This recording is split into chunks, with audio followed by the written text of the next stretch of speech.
Thank you for joining me for a brief management video about some new research that focuses on abusive bosses and what their employees can do to spot them and mitigate their impact. I'm Dr. Laurie Levesque, and I have the pleasure of hosting my colleague, Dr. Katrina Graham, today. Welcome, Katrina.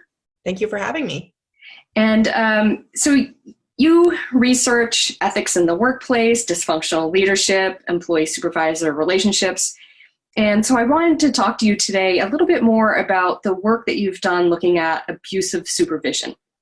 So can you tell us what an abusive boss is? What's the definition of that? And is it uncommon or common? Yeah, great question. So when we talk about abusive supervision, we can think about bosses who engage in really hostile behavior towards their employees. This can be verbal or it can be nonverbal.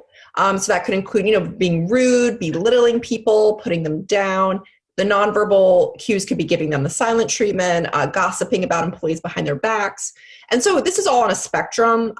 It's not as though a boss is either not at all abusive or a total abusive supervisor. You could have somebody who, doesn't engage in this behavior all the time, but sometimes does. So it's on a spectrum. Another way you can think about this is really bullying behavior. I think that's a term that a lot of people connect with more and they feel as though they understand that more. That's all abusive supervision is, in the sense of it's bullying that's coming from the boss. Now, in terms of your second part of your question regarding how common it is, I would argue it's common enough that this is something we have to be concerned about. So in a recent workplace survey, approximately between 15 and 20% of employees have reported being subjected to this bullying behavior from their bosses, which translates to about, at least in the US, tens of millions of Americans. And rates of abuse are also reported similarly or even higher in many other countries around the world. So even if somebody hasn't been subjected to it, even if it is the minority, fortunately it's the minority of leaders and employees who have reported this, most of us probably have experienced it at some point, or we know somebody who's experienced it.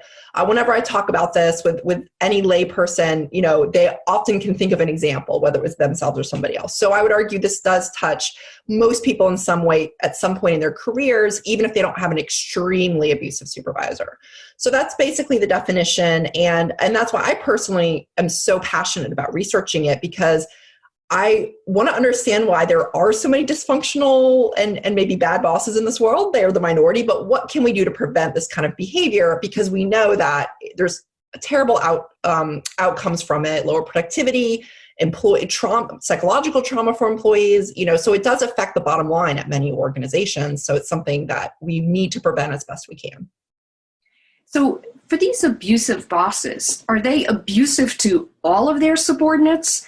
Or do they target only certain people? That's a great question. So it can be either is really the short answer. So sometimes we have bosses who really treat their subordinate team, their team of employees similarly across the board. However, through research, we're finding more and more that the employee dynamics with the boss can affect the severity. And this is also based on perception too. So you might have two employees treated the exact same way, but one does not perceive it at the level of bullying that another employee might. But there are differences that can drive this. So for example, if the bosses feel that when they feel very similar to employees, we share similar values, you're like me, they're less likely to mistreat them. That's one area. And then sometimes low performers can be targets. We have some recent research I've been working on where employees who speak negatively about themselves, they kind of engage in this self-deprecation, like, oh, I'm just terrible. Bosses are more likely to respond to that negatively versus somebody who maybe doesn't engage in that self-disclosure. So there can be a number of factors that employees can engage in, that it's not as though a boss who's not, if this is somebody who would never be abusive or bullying, it doesn't really matter what the employee does. You're not going to trigger that. This is a ethical boss who treats everybody with respect. But what we find is when we have certain characteristics of the boss, maybe they have a high propensity for anger. They've experienced abuse themselves, and that can include traumatic childhood experiences. It could be that their resources are depleted. They're very tired. They're really stressed. We all more likely to snap out at people when we're feeling, we're not able to regulate ourselves very well. So you take that kind of predisposed issues with the bosses and then an employee, maybe behavior or characteristic, and it's really the confluence of those two things that can lead to the higher likelihood of bullying. So do you have any advice then for the employee who believes their boss is abusive? Yeah, so that's a great question. And I would say, it probably depends on many factors. When you're dealing with someone really toxic in the workplace, particularly a workplace that is not addressing it, this is a workplace that's not punishing abusive behavior, is allowing abusive bosses to proliferate. If you can leave, that's probably the best advice we can give. That being said, obviously, there's many cases where employees can't leave, or maybe the behavior is not so severe as to make them want to change their career plans or their goals. So some tips, if you have to stay in the organization, if you can avoid situations, maybe you're aware that this person tends to lash out if they perceive that there's low performance, or maybe, at the end of the day when they're really burnt out, you might avoid scheduling meetings with them. So you can kind of start to see patterns of their behavior and plan around that.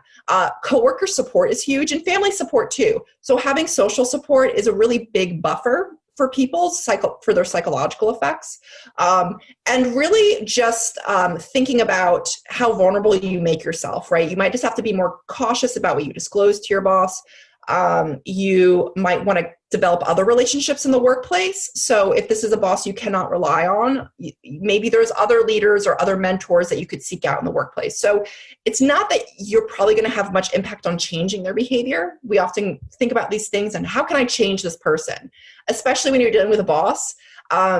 Employees often have to really think more about navigating around their behavior, unfortunately, but we find that if they're able to do that successfully, they're less likely to have these negative outcomes. So long story short, leave if you can, and if you can't, really rely on other resources and don't try to change your boss, but really think about how you can adjust your approach to avoid their wrath, if you will.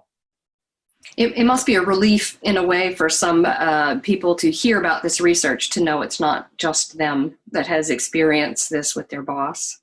Absolutely. I think that's one of the most powerful things when we talk about it in class is it can be so normalized, particularly in some contexts or cultures, that I think some folks, it upset them, or maybe they're experiencing this, but people might say, just, toughen up. It's no big deal. Or they think, well, I guess this is just how we do things, right? I guess this is a hazing. It'll make me stronger. And these things often do make people, right? They can develop resilience. And to recognize that this is not appropriate behavior, right? To say, even if you were in a culture that normalized it, having that recognition that this has such a negative impact on people, and realizing that is, I think, so powerful. Just recognizing that this matters and it's not okay. Even if some people are defending this as it's being tough love. In my personal opinion, we can make both a bottom line argument about the cost of the organization, but of course an ethical argument that all human beings deserve to be treated with respect. And so, yes, I do think talking about it is really powerful, and pointing it out to organizations who maybe have cultures like this. I think there's exposés that the press has published on certain organizational cultures, right? Like, I think keeping a critical eye and calling out the behavior when we see it, if you have the power to do that, is really powerful and discouraging organizations from tolerating it. Thank you so much for talking about your research with us and translating it so we can all see how it relates to the workplace. Thank you.